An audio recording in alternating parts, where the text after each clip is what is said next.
And the person who was supposed to be most empowered by these, these social justice remedies, ended up being more disempowered by them internally because I was more fragile, because I was rewiring the way I saw interactions. I started seeing more harm. There was more concept creep of like symbols, like even the American flag became sort of something that I was afraid of.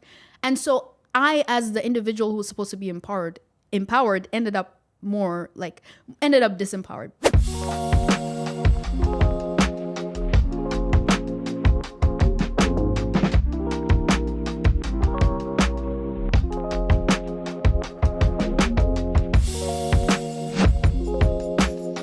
Revolution of One has yet again brought me to a situation that I'm very excited to be in.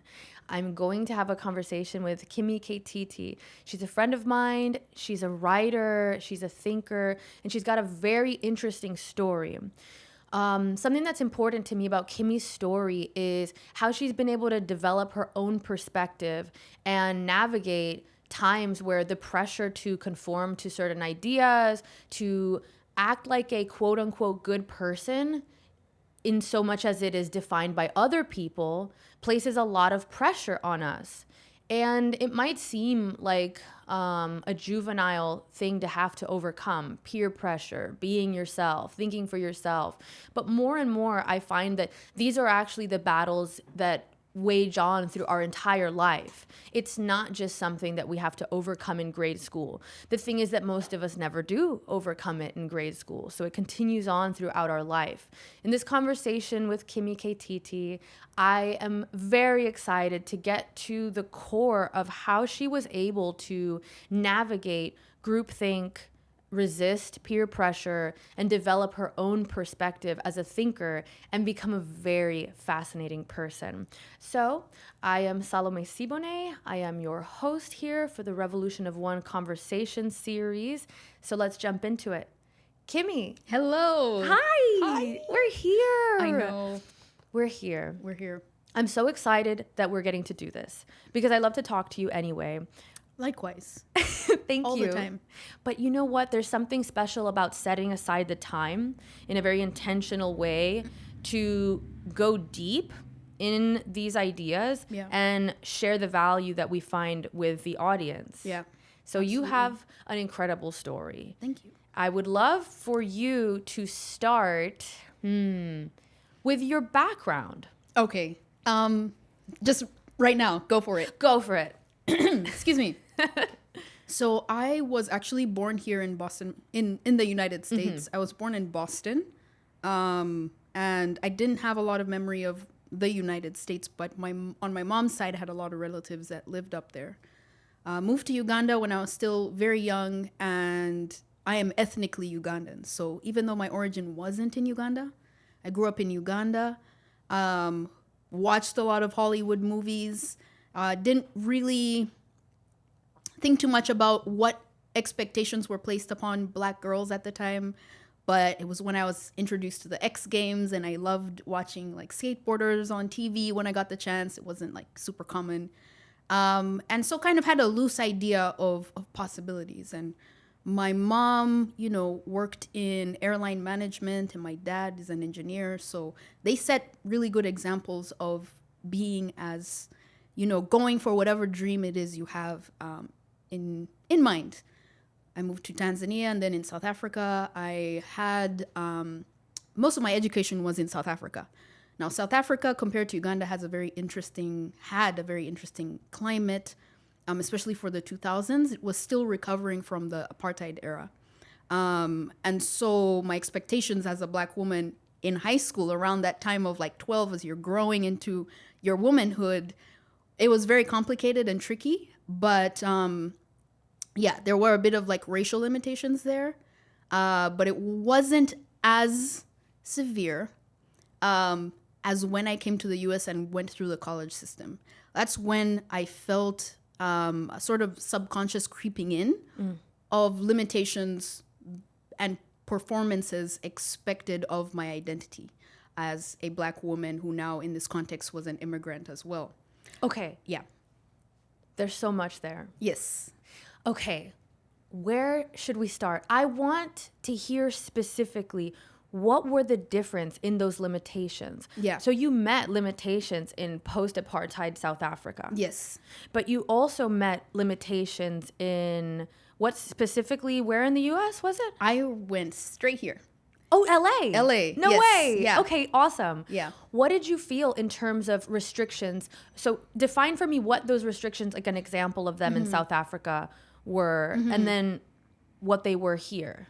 So I always struggle with defining this because in South Africa, a lot of the dialogue around race was geared towards unity.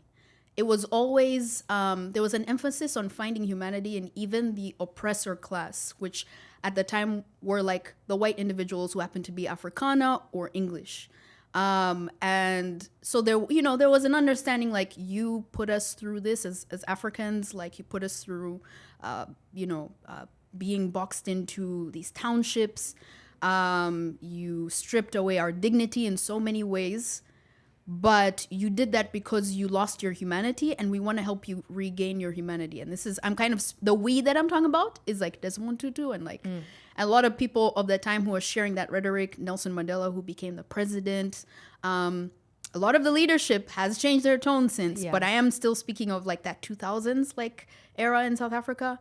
So the expectations on my identity then were, they were open and they were more hopeful, but they were sort of, people would look and see like, oh yes, you're an African individual, you are going to overcome or encounter some sort of racism, especially overt racism. But there is hope because all of us here agree to work together to heal and to move forward.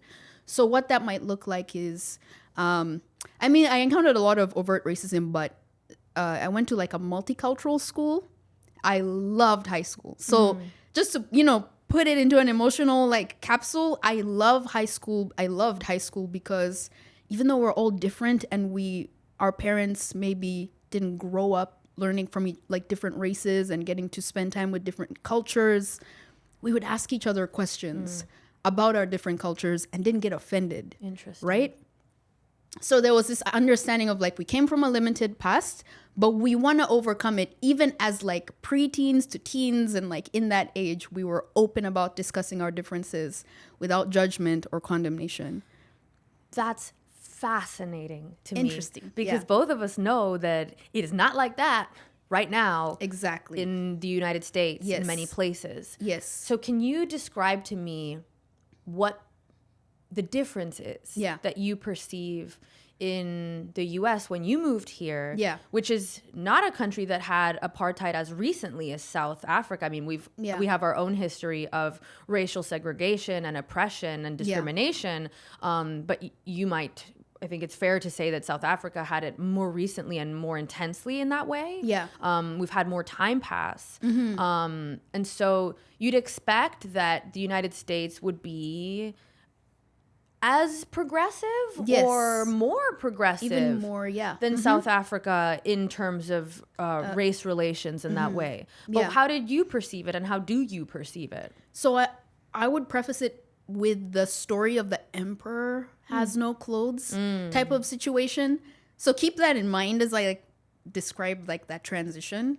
But when I came to the United States, like the very first day when I landed, and I think we stopped at a gas station because I had an uncle that lived here. How old were you, by the way? I was 19. Okay. Yeah. And so that's 10 years ago. But yeah, the day I landed and went to the first gas station, so like had my first proper interaction with an American, it was extremely friendly. Like I think the attendant there at the time was like waving at me or like just generally open. And so I found America to be a very friendly place, very affectionate and like unapologetic about the affection. But then I think the key difference was like, okay, I'm noticing all this openness from different, identities, different personalities, different people. But then I went to college, and the narrative around the motives of those different interactions that I was witnessing shifted. And there was a sort of like exhuming of there's this secret society of like racists that have this intention to keep you oppressed, even though it looks friendly on the surface. And so I then kind of learned, like in light of the illustration of the emperor has no clothes, kind of learned to pretend that the emperor had clothes, you know, and was like, okay, so I'm learning to see microaggressions and macroaggressions, and learning to speak certain languages of like identity, and eventually I adopted an ideology that was very very mean and very cold, and upon my own identity, seeing myself as a Black woman, it was very limiting. Can you give me some examples of Absolutely. those ideas, those ideologies, Yeah. how it would make you look at the world in this kind of like more cold way? Yes. Man, there's so many. Like, because it wasn't just like one class or like one particular moment or one idea that was taught. It was just like a network of different classes and different professors and different conversations and different essays. But one in particular, I think, was a symbolism class that's most vivid to me. There was a symbolism class that we had, and the professor said something about Anthony Gramsci. Don't ask me. I don't know how to pronounce that man's name. You've got education in symbolism, not me. But the idea was that through a lot of film, a lot of symbols have been placed to sort of prop up whiteness. And there's this concept of like the white gaze, for example. And while those things are often true, the saturation of them, minus the sort of hopeful element that I encountered in South Africa, was what served to create this worldview that everything was working against me in this environment. So you didn't feel like that in South Africa? I didn't feel like that in South Africa, in Uganda. It's only once I came here that I kind of surrendered my, you know, I was tired of learning new cultures. Like I had moved through, you know, not just Uganda, but Tanzania and then South Africa. And I was like, just, if you're American, tell me what being American means. Because I'm too lazy to like learn all over again.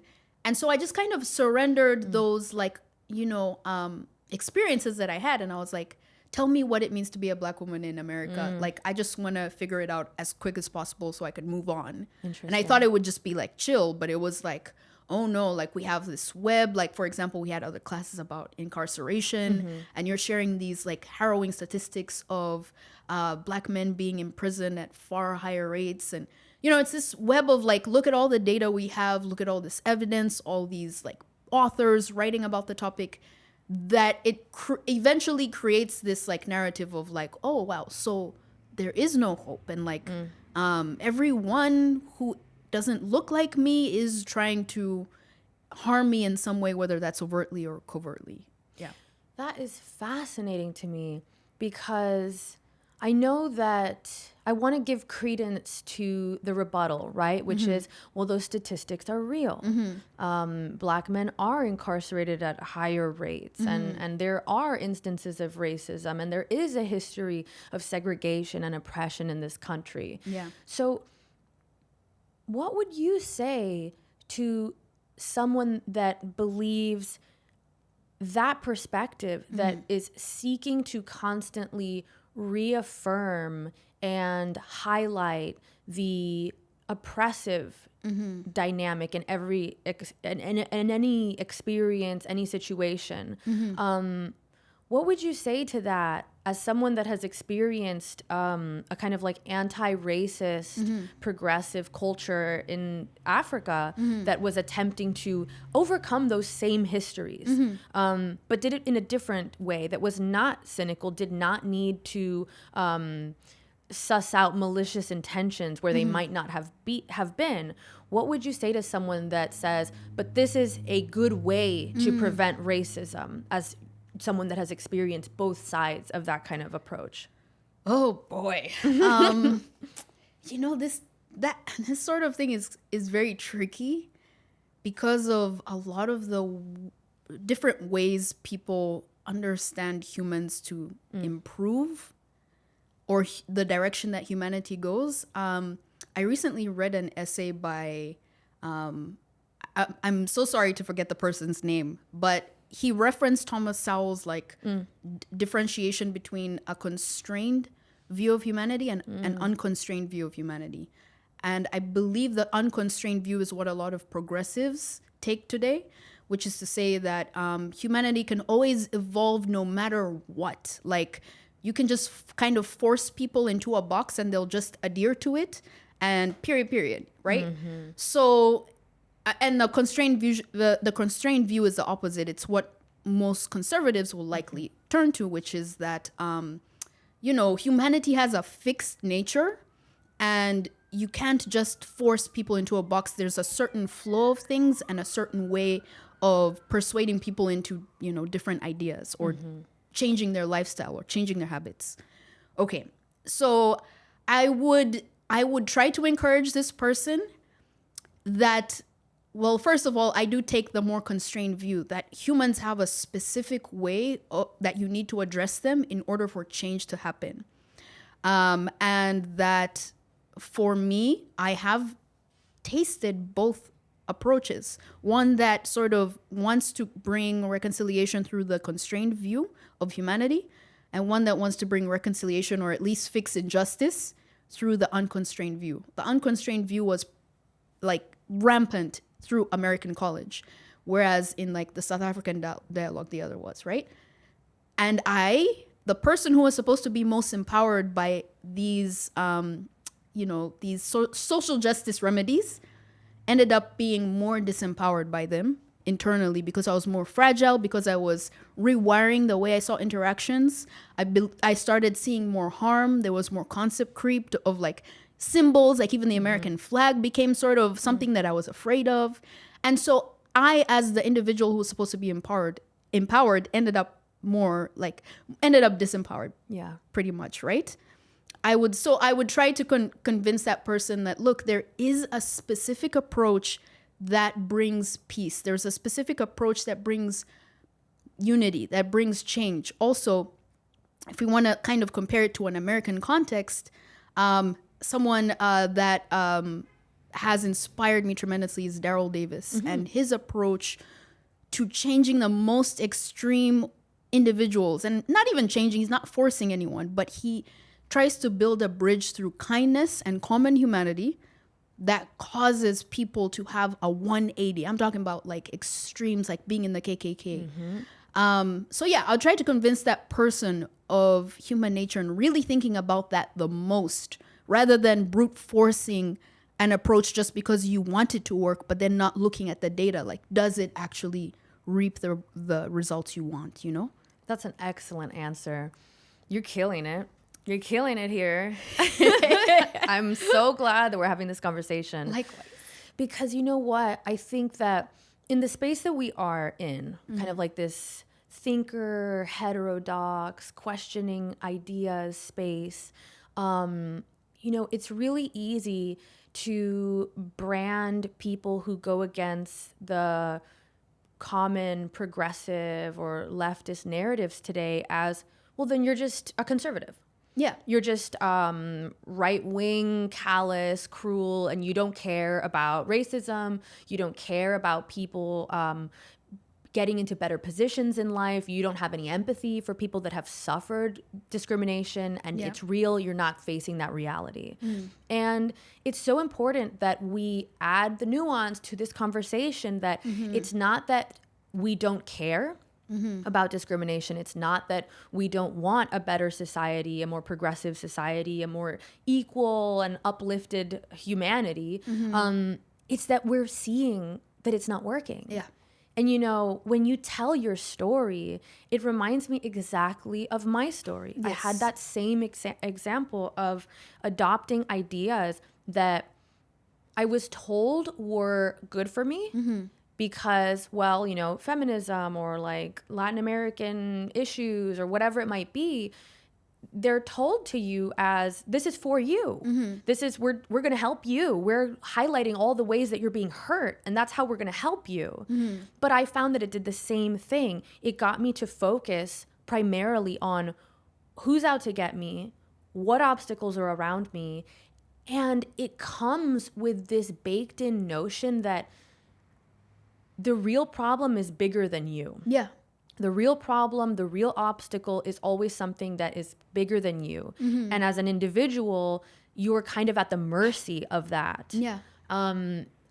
And it pushes this identification with your groups as well, as opposed to this kind of like focus on our shared humanity or individuality. Yeah. Which is what I hear you describe in Daryl Davis's approach. Yeah. You know, he speaks to actual KKK members. Yeah. And instead of viewing them as a symbol or representative of some group that's against his group, he talks to them like individuals. Yeah. And by the way, for anyone who doesn't know Daryl Davis, he is African American. So we're not just talking about like it's a very important detail here. Yeah. Yeah. Right. And you know, you describe in the South African climate this same thing, like this focus on our shared humanity, while still recognizing the history of discrimination and the reality of our current differences. Yeah. I think that's so powerful, and it's such a more humanistic way to approach ancient problems. I mean, discrimination has been around for a long time. It's not something we're going to just, steamroll over and force it out of people. Yes. If you just have to adhere to this narrative or adhere to this ideology, we'll fix it all. And so I want to talk about how ideas can harm us or help us. Because there's an element to this where we both adopted ideas thinking that these are good ideas. They have good intentions. I'm told that this is how I improve the world.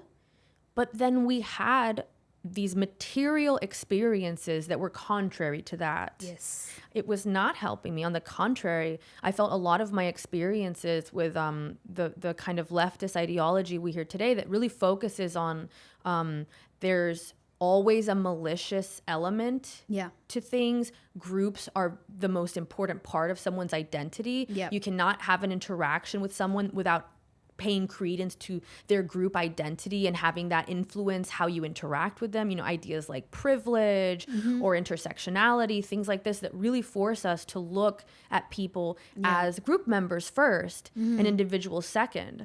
I found that alienated me. It made me look at people as group members first. So it made me resentful towards men.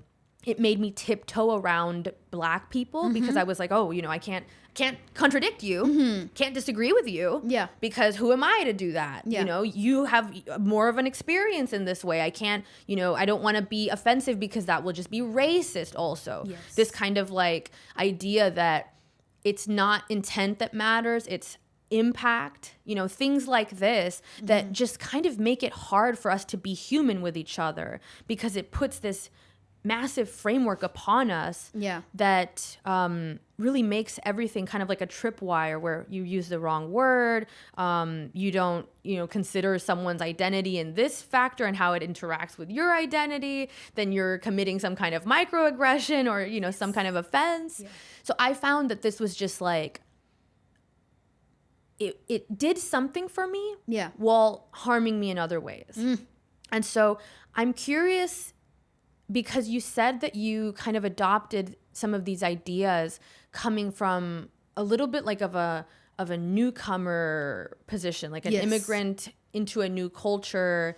And so I wonder if you could go deeper for me into what made these things appeal to you. Like how, if you can get into the motives of why did you accept these ideas deeply, like what's the psychological feeling you had when you were accepting these ideas? Man, there's many layers to hit with that one. I would say first would be anger and emotion. I was definitely emotionally taken in by a lot of, like, say, for example, the statistics that were shared about incarceration. You learn about just like historical atrocities. You know, I hate to bring modernity into like the room, but like I did just see like Killers of the Flower Moon. We're briefly talking about this, but that is also a very heavy movie that talks about like past injustice, like a real terrible thing that happened. But yeah, first you kind of have that kernel of truth that evokes that anger, that makes you want to change something. I think that's initially what captivated me. I'm also, my personality type is also like, if I'm moved by something emotionally, it's like hook is in there. So yeah, so that kind of drew me in. But then how do you match an emotional anger trigger? You know, like you have to pick, do you match the action that should follow it with something that's equally as angry or something that's peaceful and almost contradictory? So like, say you're emotionally angry, you're triggered, and then someone is like, okay, go love your enemies. Then it's like, I don't want to do that. Like, I want to like, I want to do something just equally as devastating to someone else. So once you have that foundation of anger, then ideologies like critical social justice just fit into that like Lego block, like Tetris thing, like perfectly. So I think that's what made social justice ideology and critical social justice very just a natural, like, platform in. And then in the moment, here's the thing. You're always promised empowerment. You're promised change by the people who espouse these ideologies. So as you're pursuing, like, you're like, okay, I'm committed to a life of social justice. I want to create safe spaces for people in different identities. On this journey, I want to see microaggressions and therefore like counteract them with like effective like actions and all that stuff. I want to block people who are evil on social media. You think the more you do these things and the more you have that, there's a promise of empowerment. Like, I'm gonna feel better, I'm gonna be freer. As you draw closer to that end point, however, you're like, I don't feel that empowerment. But it's like your brain almost is just like, I don't want to accept that. And so you keep going thinking, okay, maybe it's going to get worse before it gets better. But you just keep going and you realize, after a while that I'm not reaching that end point and it's getting much worse. Like, to the point that for me personally, I was very anxious. I was very depressed. Like, I kind of couldn't function. And I was aware that things were off. Like, I was listening to podcasts on like financial literacy and how to like, stack up savings and all that good stuff, but nothing was working. I was trying to exercise. Like, I was doing all the things, but still pursuing critical social justice, right?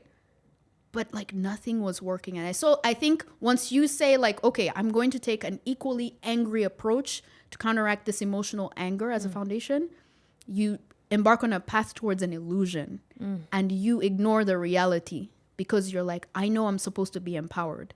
That's the trap. Like, that's literally the trap I fell into, where I was like, should I keep going? Like, it's racism everywhere. Like, we have to do something about this, but I feel worse and I don't know what to do.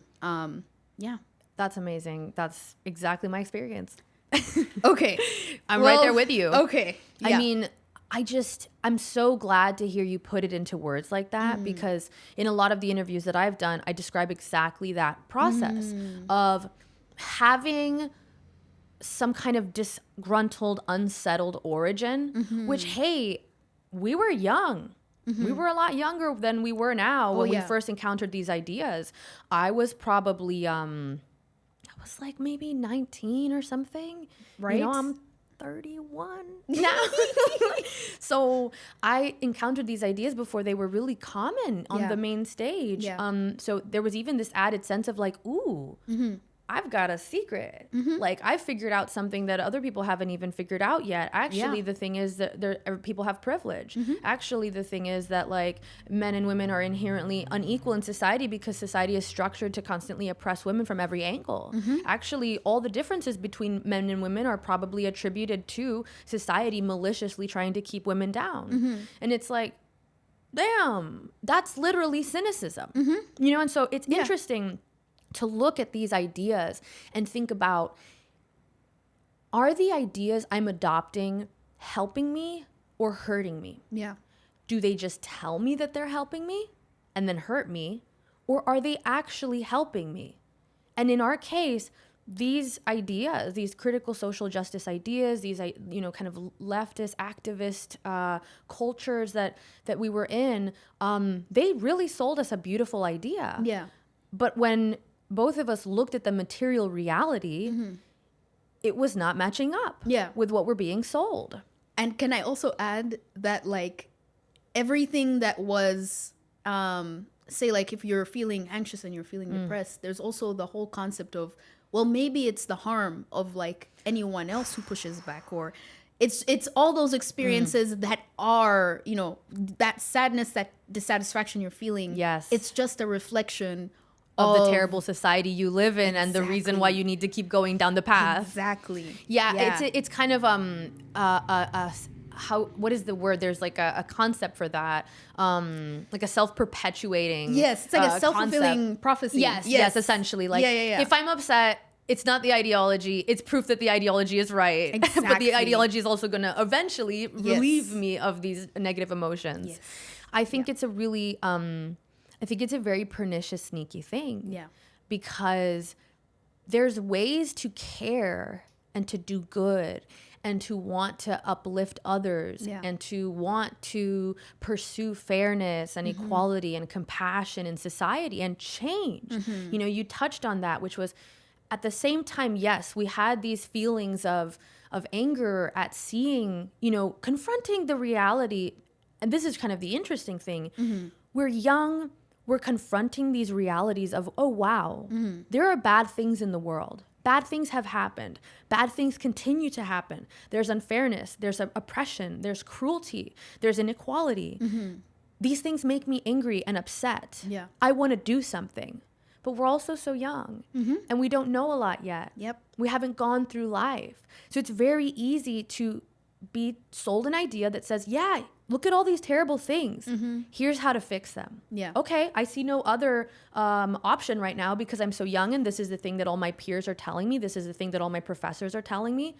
Let's go in that way. Yeah. And then you add to that another layer, which is the pressure to not question these things.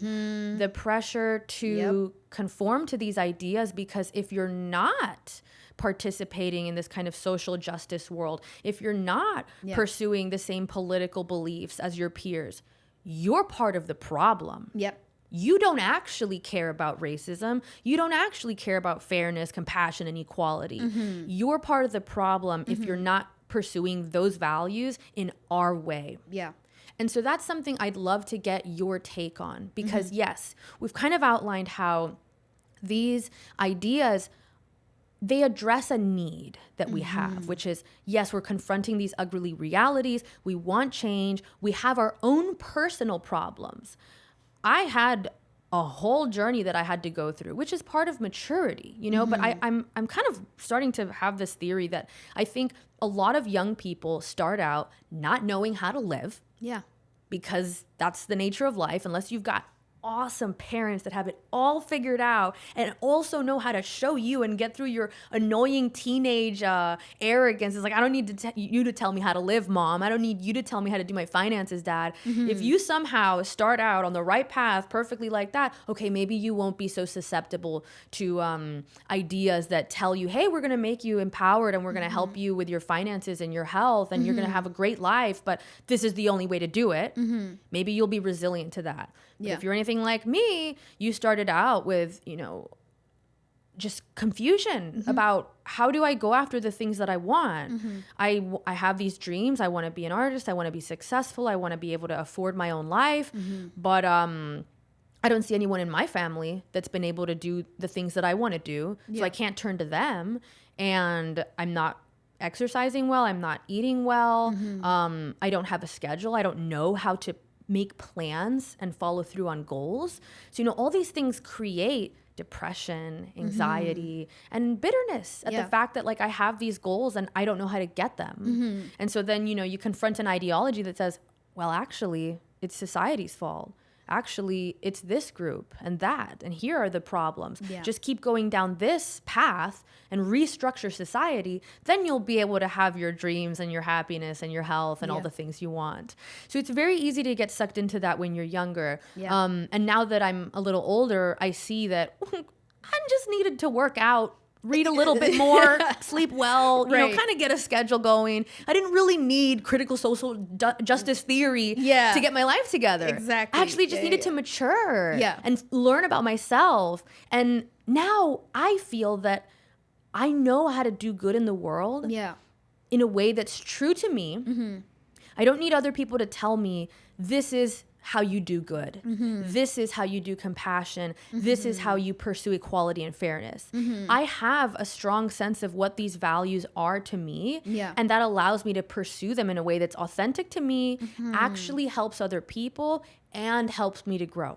Whereas when I was younger, it was the way that you pursue equality and fairness and compassion is by constantly reaffirming the fact that privilege is everywhere, constantly seeking out these microaggressions, constantly reminding everybody of the fact that, well, things could be worse, or did you know also that this group doesn't have the same access to eating healthy food, so you eating healthy food is a privilege, blah, blah, blah.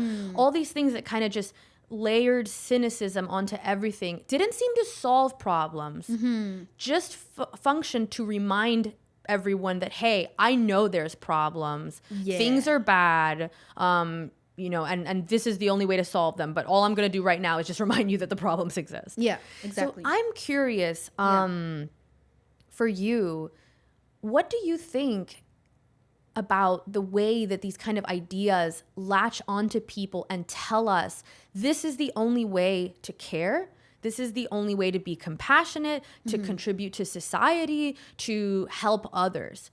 As you've gone through this journey of rejecting these ideas that purported to address these problems that we all care about, injustice, cruelty, unfairness, how have you found yourself able to live to those values in a way that is outside of that ideology?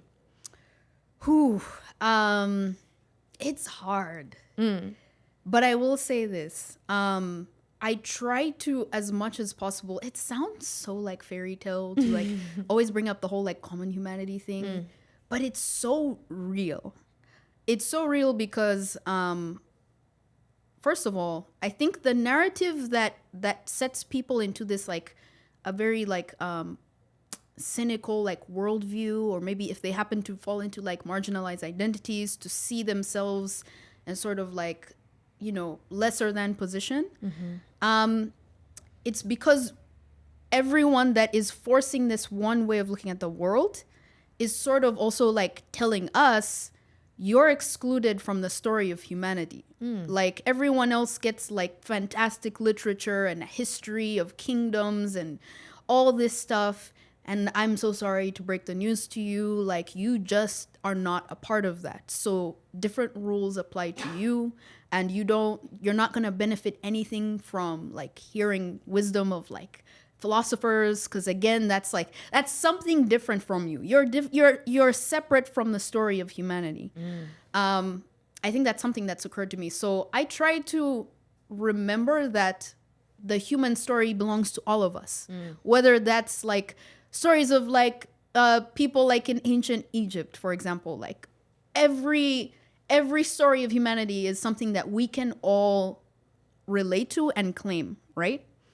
And so knowing that, and knowing that that's something that I've struggled with remembering and falling into, whenever I come across someone, you know, who tries to convince me that our approach is the only approach, I try my best to just like see the common humanity in what they're saying, and see the fact that they're human as well. Try to understand, you know, where they're coming from, and I kind of tend to just reflect a lot of whys in that direction. Why do you think that my story is not real? You know, like if I was asking you and you happen to be that person who's like, you know, okay, I've told you my story, right? Like, why would you think that I'm lying to you? Why is it that my experience is something that you're rejecting, even though, you know, there is a common, like, you know, idea that we should take the lived experiences of specifically Black individuals and believe them.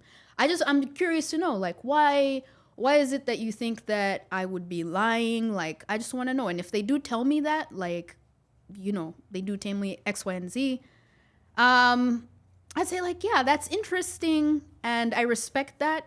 But as I respect your understanding of my ideas, I also ask you to just respect my experience as well. Like, I can hear you out, and I also just kindly ask for the same, the same courtesy in return. And kind of let that be that, but I always try to do it in a way that's not aggressive. That's just conversational. You know, that's just like, you know, like, I just want to hear, why do you think about that way? Yeah, should I go into like more detail about that sort of thing? I'd love to know what you would answer to someone who would say, your perspective is because you have internalized racism. Yeah.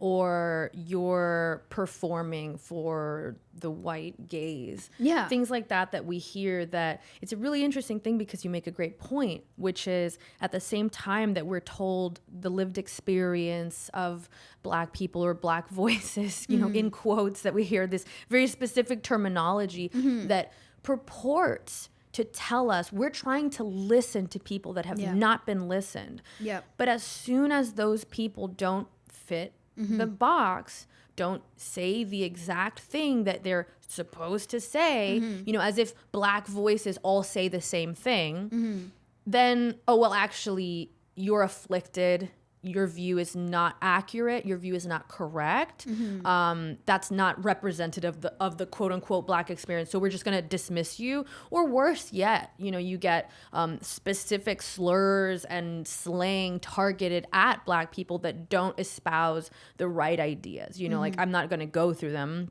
but, like, you know, this idea that you're some kind of a race traitor or things like this. There's really harsh tactics that are applied to people that dare to think for themselves about things that ideologies claim to have found the answer to already. Yeah. How do you confront that? I mean,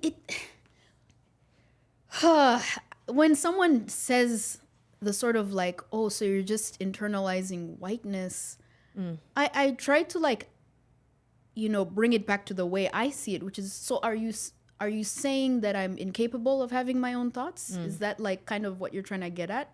That as a Black individual, you know, I have a smaller category of ideas that I should subscribe to than, say, some other individual. I don't want to just, like, limit it to, like, white individuals, but, like, you wouldn't really ask that to someone else of a different perspective, right? Like, even... I mean, I hate generalizing. Like, I hate it. I know. But hypothetically speaking, like, those questions aren't really asked to white individuals. It's kind of like my woke side kind of coming out, but I'm like, you wouldn't ask that to a white. Right. So, like, why do people think it's okay to limit me? Is it because you do think that I am sort of less than? And there is that sort of racist view in critical social justice that a lot of people don't want to meditate on it. Like, sure, they might skim over it, but no one really wants to sit and think, why do I think it's okay to ask this woman, or even imply, or just, like, absolutely just confer, like, no, she has this because she can't actually think for herself. That would be humanly impossible. That would be like, you know, it's almost to say that I'm not an individual. I don't belong to the human story. So let me just assume that the reason you're thinking out of the box is because whiteness has infected you. Now, that's not, you know, not everyone is kind of coming from that place. They really do mean to say they're conflating my, say, free thinking as a denial of the atrocities of the past. And maybe in that conflation, like, there's too much assumption going on if that person comes from that, like, you know, view. Right. But, like, in that conflation, they also then think, because I'm in denial of atrocities of the past, I'm just sort of naively believing this, like, white boogeyman who is just saying, like, oh, no, you're fine. And there's no such thing as racism. So I think it is also just a product of binary black and white thinking, where like too many assumptions are just made very lazily, to be honest. And that also might just be because of the very like attention deficit thing going on with social media, where we try to just crunch people into a very simple box as fast as possible because I'm too lazy to make, like have a complex view of you. Yes. Yeah. Beautiful answer. I find that that's kind of the dirty underbelly of many ideologies that are destructively collective. Yeah. Which they lead with group identity, whether that's the white identity in terms of like white supremacy and things like this, and the reverse of that, whether it's like identity politics that we see today, where we're discussing white privilege and male privilege and things like this. They all put this lens on us that you're primarily defined by your group membership. Yes. So if you step out of that box of what we expect from your group, which requires these kind of assumptions and stereotypes, well, what do we do with you? Yeah. You're not acting black or acting like a woman should, or all of these kind of like group labels that are put on us that end up being restrictive. You know, as much as we talk about we want black liberation or women's empowerment, these group narratives, these restrictions that are placed on us, that if you're black, if you're a woman, if you're from such and such community or group, these are the ideas you should hold. They're incredibly restrictive. Yeah. They're so limiting. And I find it, really ironic that these movements that seem to be so concerned with freedom and equality end up limiting the very people that they say they're trying to help. Yeah. And I think it's a function of the fact that these kind of ideologies that lead with group identity, they're not individualistic.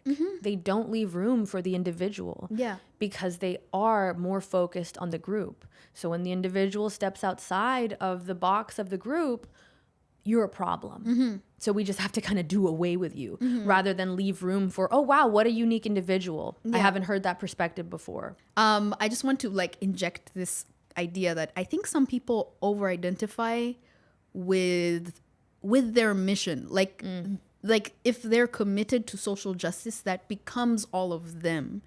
And in a sort of racist, this is me again, I'm creating a sort of boogeyman of a person. Unfortunately, I hate doing that, but just for the sake of this point, that they might have this patronized view of like black individuals, right? And I'm bringing in kind of like the white savior idea into this picture. But, once you have a black individual that's free thinking, it ruins your identity because your mission was always to liberate black folks, right?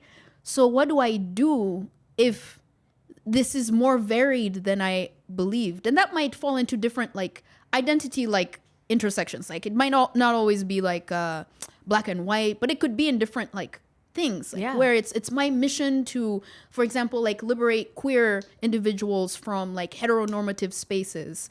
What do I do when someone is like, I don't identify with the LGBT community? Like it breaks that, especially for people who they make that social justice savior complex their whole identity. Oh, well said. And as you said that, it made me think of how can you empower people if they are able to empower themselves? How can you liberate people who liberate themselves? Oh, yeah. And there's a lot to go into that because, a lot of these ideas, they create this kind of victim narrative, which I know we're sick of talking about, like victim mindset and all of this, because it becomes so overused that it loses the meaning. But when your identity is defined by an idea as being inherently in needing of saving, inherently disempowered, then there are other people that can step in and say, I'm inherently empowering to you. I'm a good person. Yeah. And you need to be in this victim position, because if not, how can I be a good person? Oh, yeah. I don't know how to be a good person if it doesn't mean I'm saving someone. Exactly. I'm doing this. Yeah. So I think that's again to the idea that how do the ideas we adopt help us or hurt us? And do we have the capacity to define for ourselves what is good? What is fairness? What is equality? What is compassion? I'd like to wrap up with your story of leaving these ideas behind. What was the catalyst? So I know that you said you just started to confront the reality of, I'm having trouble and I don't feel like I'm moving forward in a meaningful way in my life. I don't feel like I'm getting closer to the life that I want to live. I feel like I'm getting stuck. And you were able to identify the ideas as contributing to that. But that's amazing, because it's no easy thing to confront that the belief system you're using to navigate the world with is actually the problem. So you had a very hi, it's me, I'm the problem moment. And I'd love to know how you were able to confront that. Like, what were the little signs that you started to pick up on? And I want to know that because this is a lifelong thing, right? I think that it's easy to get caught up in this moment and think, well, the only thing you need to do is like get over this particular set of bad ideas. Like, here are the bad ideas. If you get rid of them, you're good. But what I believe is that we're in the process of searching for ideas our whole life, because we're always searching for the truth. And ideas are complex systems of multiple details and ways of looking at the world that we form a belief system with. And if it's a good belief system, it actually helps us to do what we want to do. It takes us forward in life. So we should be in a process of constantly reassessing, are the ideas I'm using to navigate this world helping me get towards my goals? How are you able to do that in this particular scenario, which I'm hoping will be give us some insight into how we can do that throughout our entire lives? Oh, okay. Yeah. Well, just to be very very specific, I had mentioned I was trying out, I was like, something's wrong. Like, I came to a point where I was like, something is wrong because it doesn't look like other friends of mine. Like, they're able to wake up, like they're able to do what they need to do. They can command their attention, like they can study, hand in assignments. Good. The stress. Let me tell me, like, when Trump was elected, I needed like a 2-week extension on an assignment because I literally was like, I could not function. Like it was hurting upstairs. You know what I mean? So like 2016, 2017 was particularly rough. And 2017 was when I began to apply more kind of practical things. Like, if I'm not waking up, let me brute force my alarm and just like wake up on command. I tried everything. I was doing like keto. I tried intermittent fasting. So like in the process, I was trying to adjust it because I knew this was a very, very big deficit compared to like my peers, right? Like, I was like, this is bad.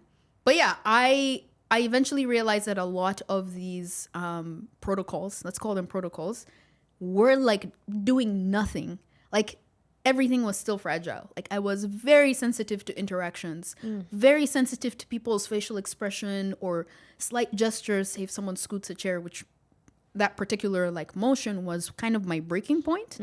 Until like 2018, I kind of had an encounter with a friend where it wasn't a friend, it was like a Bible study. It was like we're all sitting around each other, which, by the way, I am Christian, so like it was a Bible study and we're all just sitting outside, and I was very just hypersensitive of myself, very self-conscious, very conscious of my identity as a Black woman in the context of this like, sort of affluent area of LA with like these kids with like followers on Instagram, and they're white and they're like attractive. And so I was just constantly thinking about my position in relation to that.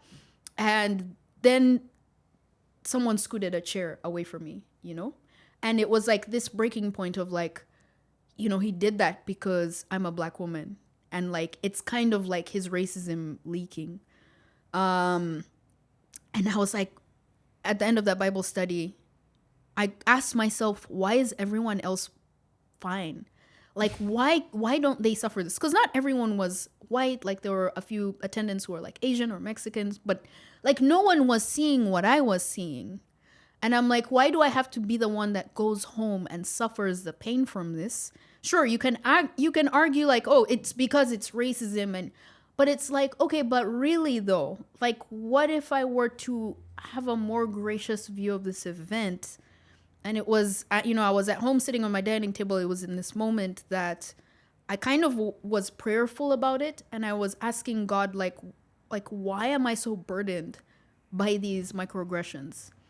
And that's when I kind of had the sense of, well, what does like the Bible really tell us to do when we feel hurt? Forgive. It was just as kind of basic as that. That was my first step towards like an action step out of this. Like, okay, great. I have an idea, like there's something off about the way I'm viewing interactions, but what do I do about that? Like, oh, come on. And I was like, okay, I grabbed my journal and just started writing down, like, I think it was it's actually very close to today. So, 5 years ago. Wow. Time flies. It's like October 18th, like, I just wrote down the interaction. I was just like, this, that, and the third happened, and I am offended, but I need to let go of this offense, and I need to let go of all the other offenses, and I need to start forgiving, and like wrote it and scribbled it in like big words. And then I just kept doing that over and over again for like every time something would come up into memory. And I'm like, oh yeah, I'm holding a grudge against this person because of like the way they looked at me. And I thought it was like racism. And I'm like, you know what? Maybe let me just be faithful to like my belief system and the practices we're called to and just try forgiving them. I tried it. It became ingrained into something I would just like kind of mentally go through. Like, so I wasn't necessarily journaling it anymore, like a year later, but it was just kind of mental, like, let me not hold that person's, like action as just like fixing it as this is purely racism, because it could be anything. And something I told myself is like, literally, it could be constipation. Like the parallels are very, very close.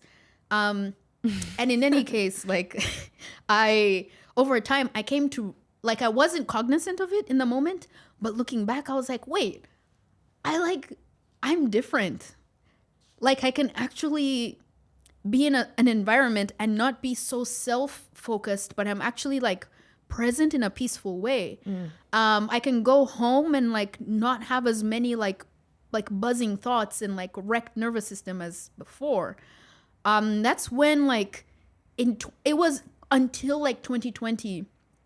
And even like after 2019 was a big year, but for the sake of time, it was until like 2020 that like everything happened with like George Floyd and the conversations I was having within my church context, that I realized like I've actually really healed and adopted a different lens just based on like the simple, gracious act of like forgiving those offenses, those microaggressions, and just being bigger than them, really. Being bigger than the supposed racist and being like, I let it go.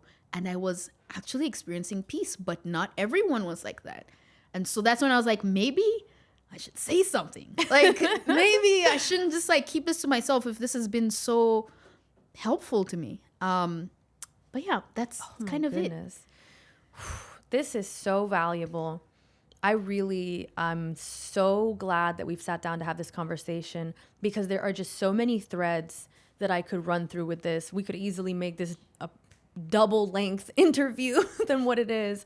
I just want to highlight some of the things that stuck out to me in what you said, which is there are a lot of parallels, and this is something that's fascinated me. Yeah. There are a lot of parallels between this kind of like critical social justice perspective on the world and mental illness. And I'm not trying to be mean. Oh, that's another hour conversation. I know. Yeah. I know. But it's just, it was the same problem I had, which is I adopted these ideas that encouraged me to be hypersensitive, hypervigilant, overly fragile, to view malicious intent instead of giving the benefit of the doubt, to stew on things. Yeah. And what you're describing to me is the process of all change, which is I was getting the same result. I was getting the same negative result from this system of ideas I was using. And finally, I tried something different. Yeah. And it got me a different result. Yeah. Bam. Yeah. It's that simple. Yeah. And it's fascinating because it's so simple and yet it's so difficult. Yeah. Because there's so much red tape and barbed wire that's built around these ideas that make it kind of hard to let go of them. Yeah. Because there's a little bit of a stigma to saying, well, maybe it's racism, maybe it's some kind of discrimination or something malicious, but I'm going to choose to forgive it. I'm going to choose to let it go, which some people might tell you, well, you're not holding people accountable. You're enabling people to do bad behavior. Yeah. But the reality is that, well, then you put yourself right back to where you were, which is constantly looking out for these microaggressions or these things that you could interpret as threats or disrespect and stewing over them as if that somehow actually does something. Yeah. It actually made no difference whether the guy scooted his chair away because he genuinely was a racist or was just like, I'm very uncomfortable in this chair and I need to move it around, That or like part. I'm having a conversation over here and I want to lean in. Yes. The only difference was, do you go home and feel miserable about it? Thank you. Yep. You know, and Yeah. that's fascinating to me because I just keep coming back to this truth that we have to look at our ideas and objectively assess, are they helping me live the life I want? Yeah. Or are they harming me and telling me that eventually I'm going to get somewhere different with them? Yeah. You don't get somewhere different unless you do something different. And that's what you did. Yes. Yeah. I'm Well said. Yeah. so grateful that we've had this conversation. Your story is Likewise. amazing. Your story is amazing too. Oh. Thank you. Thank you. Thank you for being here. Absolutely. Thank you for sharing your experience and your perspective. It's really undervalued in my opinion. I think you should have way much more attention on this because you've done something that's so impressive, so admirable, and so necessary, which is to figure out how to direct your life, yourself, and solve problems in a way that is actually constructive. You know, to let go of ideas that were not helping you and find a way to move through the world that brought you peace, grace, and actually helped you to pursue the things that you care about and value legitimately, not just kind of like have these ideas or, you know, speak to them, but then in your actual life, not feel that, you know, not be able to feel compassion and grace and forgiveness and peace. I mean, it's very impressive. I don't know. I don't know to say thank you. I will say thank you for having me. Yeah. No, it's my pleasure. This was awesome. I'm so grateful to get to share my story again, like to compare our notes from having similar experiences, especially at similar like age, you know, I know. ages. It's really fascinating, the parallels between us. Yeah. I'd 2010s, man. Girl, it's a lot. We've been through a time and we're going to keep going. This is the thing. These conversations, I love to have them because, you know, doing these kind of look backs. Yeah. They're going to inform the future. They're going to inform the direction we're going in now. Yeah. And so I'd love for you to share where people can find you. Yeah, so they can keep up with your incredible perspective. Thanks. You know, and obviously like this is very Christianese of me to say, but like the reason I was hesitant to say thank you is because I feel like it was just like God's blessing in a way. So in the Christianese fashion, I'll say, "Oh, glory to God," which is not to deflect thanks, but it's just to say beautiful. But yeah, you can find me at I'm on Substack. So my Substack is titled thefaction.substack.com. You could also email me info@kimikaititi.com if it's like anything related to my story and that sort of thing, or subscribe to my YouTube channel, which is actually, it's kind of complicated handle, but not that complicated. It's NYOZI, Nyonyozi Music. Or you can search up Kimi Kaititi and my YouTube channel should pop up. So amazing. Yeah. And I highly recommend that people do go to all these things and follow you because you're also an amazing artist, visual artist. Every now and then you will drop a painting and I'm just like, thank you so much. Yes, you're very talented in many ways and your perspective is so valuable. Follow her, check out her stuff. And stay tuned for the next interview. Bye.